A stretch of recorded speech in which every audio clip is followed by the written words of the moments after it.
ஒரு வேத வசனத்தை உங்களுக்கு வாசிக்கிறேன். ரோமர் 9ஆம் அதிகாரம் 28வது வசனம். வேத புஸ்தகத்தில் ரோமர் 9ஆம் அதிகாரம் 28வது வசனம். கர்த்தர் நீதியோடே சீக்கிரமாய் தம்முடைய காரியத்தை நிறைவேற்றுவார். கர்த்தர் பூமியிலே சீக்கிரமாகவே காரியத்தை நிறைவேற்றி முடிப்பார். கர்த்தர் சீக்கிரமாகவே பூமியிலே காரியத்தை நிறைவேற்றி முடிப்பார். இந்த வருஷம் ஆண்டவர் எங்களோட நாங்கள் செய்ய வேண்டிய ஊழிய திட்டங்களை குறித்து பேசும்போது ஆண்டவர் சொன்னார், துரிதமாக செய்யணும், அதாவது சீக்கிரமாக செய்யணும், துரிதமாக வேகமாக செய்யணும் அப்படின்னு ஆண்டவர் தெளிவாக அதுதான் துரிதம், வேகம், சீக்கிரம். ஒவ்வொரு காரியத்தை செய்து முடிக்கணும், ஊழிய காரியங்கள். அதுதான் ஆண்டவர்களுக்கு கொடுத்த கட்டளை. அதில் தீர்க்கதரிசி வின்சென்ட் செல்வகுமார் அவங்க மூலமாக ஆண்டவர் தீர்க்கதரிசனை வெளிப்படும் போது அதை திரும்ப திரும்ப சொன்னார். நீங்கள் சீக்கிரமாக செய்து முடிக்கணும், வேகமாக முடிக்கணும், துரிதமாக முடிக்கணும் என்பதால் சுவிசேஷம் அறிவிக்கிறது, ஜெபிக்கிறது, எழுப்புதலுக்கான பல திட்டங்களை நிறைவேற்றுவது. அதனால தான் வேகமாக நாங்கள் பல காரியத்தை செய்கிறோம். பாருங்கள், இந்த 3 மாதம் இப்போ முடிவடைகிறது. 3 மாதத்துக்குள்ளே நிறைய காரியங்களை வேகமாக செய்ய கர்த்தர் கிருபை கொடுத்தா. இப்போ அடுத்த திட்டத்தை வேகமாக செய்ய நாங்கள் தீர்மானம் பண்ணி ஆயத்தப்படுகிறோம். ஏன்னு சொன்னால் கர்த்தர் சொல்கிறாரு, கர்த்தர் பூமியிலே சீக்கிரமாக காரியத்தை நிறைவேற்றி முடிப்பார். அப்படி வருகைக்கு முன்னால், அந்திகிறிஸ்து வெளிப்படும் முன்னால் ஆண்டவர் ஒரு காரியத்தை செய்து முடிக்கணும். அந்த வேலை துரிதமாய் ஆண்டவர் செய்து கொண்டிருக்கிறார்.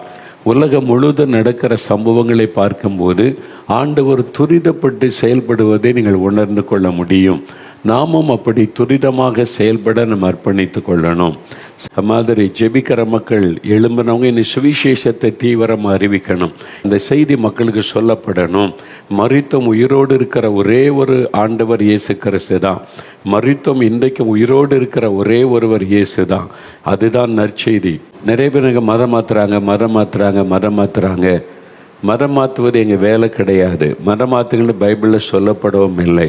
பின் எதற்காகனா, பரலோகத்தில் ஆண்டவர் இருக்கிற இடம், அந்த பரலோகத்தில் உலகத்தில் உள்ள சகல ஜாதி மக்களும் சகல பாஷைக்காரரும் திரள் கூட்டம் எண்ணிக்கைக்கு அடங்காத கூட்டம் ஆண்டவரை துதிக்க கூடி வருவார்கள் சொல்லி வேதத்தில் சொல்லப்பட்டிருக்கிறது.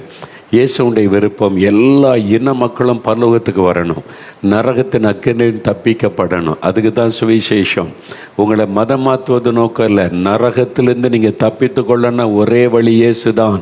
லஞ்சம் வாங்கலாம், ஊழல் பண்ணலாம், குடிக்கலாம், வெறிக்கலாம், துன்மார்க்கலாம், நடக்கலாம், ஏமாற்றி பிஸ்னஸ் பண்ணலாம், பக்தியாக சாமி கும்பிடலான்னா பரலோகத்துக்கு போக முடியாது. ஆனால் இயேசு என்கிறவர் பரிசுத்தமுள்ள ஆண்டவர். மனம் திரும்பு, பாவத்தை விட்டு மனம் திரும்பி ஒரு புதிய வாழ்க்கைக்கு ஒப்புக்கொடு, அப்படி அவனை வாழ வைத்து பரலோகத்துக்கு அழைத்து போகிறவர் தான் இயேசு. அவர் தான் மெய்யான ஆண்டவர். இந்த செய்தி தான் உலகத்தின் அத்தனை நாடுகளுக்கும் அத்தனை மொழிகளிலும் சொல்லப்பட்டு வருகிறது. தேசங்களையே கர்த்தர் மாற்றி கொண்டு வருகிறார். பிசாசு என்ன செய்ய முடியும், மனிதர்கள் என்ன செய்துவிட முடியும்? எல்லாம் இயேசுவின் காலுக்கு கீழே தான் பிசாசின் கிரியைகள் எல்லாமே. அவர் சர்வலோகத்தையும் ஆளுகை செய்கிற ஆண்டவர். பிசாசு தன்னை சர்வலோகத்தின் ஆண்டவன்னு சொல்லி கொள்ளுவான். ஆனால் தமிழ்நாட்டில் இருக்கிறது வட இந்தியாவுக்கு தெரியாது. அங்கே போய் கேட்டு பாருங்கள், அப்படி ஒரு கடவுள் இருக்காரா அப்படின்னு கேட்பான். அதே மாதிரி வட இந்தியாவில் இருக்கிற இங்கே கேளுங்க, அப்படி ஒரு கடவுள் இருக்க மாதிரி தெரியலையாம்பாங்க.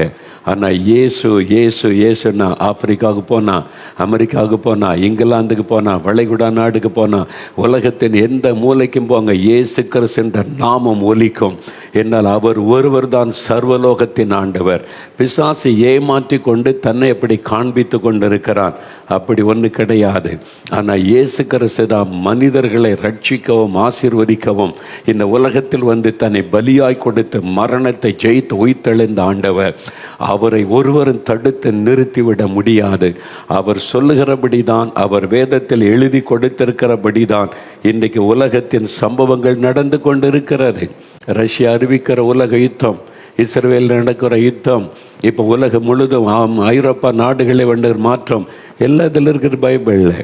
நீங்கள் நேற்று வரை நிகழ்ச்சியை பாருங்கள். பிரதர் எம்டி ஜெகன் ஒவ்வொரு வசனத்தை எடுத்து அழகாக விளக்கி இப்போ நடந்து கொண்டு இருக்கிறது பைபிளில் எழுதப்பட்டிருக்கிறத சொல்லி கொண்டு வர்றாங்க. இது கற்பனையினால் எழுதப்பட்டது அல்ல, மனிதனால் எழுதப்பட்டது அல்ல. வட இந்தியாவில் ஒரு புஸ்தகம், தென்னிந்தியாவில் ஒரு புஸ்தகம், அந்த மாதிரி இல்லை. முழு உலகத்திற்கும் ஒரு சத்திய வேத வசனம். இதில் சொல்லப்பட்டபடி தான் உலகம் இயங்கி கொண்டிருக்கிறது. இந்த வேதாகமத்தின் தேவன் தான் உலகத்தின் தேவன். நீங்கள் அறிந்து கொள்ளுங்க. அதனால ஏமாந்து போயிடாதுங்க. நல்லா யோசிங்க. உலகம் முழுதும் நடக்கிறத கவனித்து பாருங்க. கடைசி கால உபத்திரவ காலம். ஒரு பக்கம் எழுப்புதல் நடக்கும், இன்னொரு பக்கம் உபத்திரவம் இருக்கும். ரெண்டுமே நடக்கும். இது அப்போஸ்தலர் நடபடிகளை நம்ம பார்க்கிற எழுப்புதல் செய்தி. அதனால் பயமுறுத்தல்கள் இருக்கும், முடக்க நினைப்பாங்க, எல்லாமே நடக்கும். ஆனால் ஒன்றும் எழுப்புதலை தடுக்க முடியாது. ஏரோதுவால் தடுக்கலான்னு நினச்சி ஒருத்தரை கொலை செய்த அப்போஸ்தலனை பேதுருவை ஜெயிலில் வச்சா தடுக்க முடிஞ்சதா? ஏரோது தான் காணாமல் போயிட்டான், செத்து போயிட்டான். ஒரே நாளில் புழுத்து செத்து போயிட்டான். சவுல் எழும்பி எல்லாத்தையும் முடைக்கணும்னு சபைன்னு நினைச்சார், முடக்க முடிஞ்சதா? சவுல் ஊழியக்காரனாக மாறிட்டார். அதுதான் இந்தியாவிலேயும் நடக்கும். எதிர்க்கிறவர்கள் ஊழியராக மாறுவாங்க. இன்னும் ஆச்சரியமான காரியங்கள் நடக்கும். அதாவது கலங்க பண்ணுகிற காரியம். பார்லிமெண்ட்டில், சட்டசபைகளில் பேசக்கூடிய அளவிற்கு பல இயற்கைக்கு மேற்பட்ட காரியங்களை கர்த்தர் செய்வார். எழுப்புதல் காலத்தில் கூட்டமாக கிராம ஜனங்கள் ரட்சிக்கப்படுவாங்க.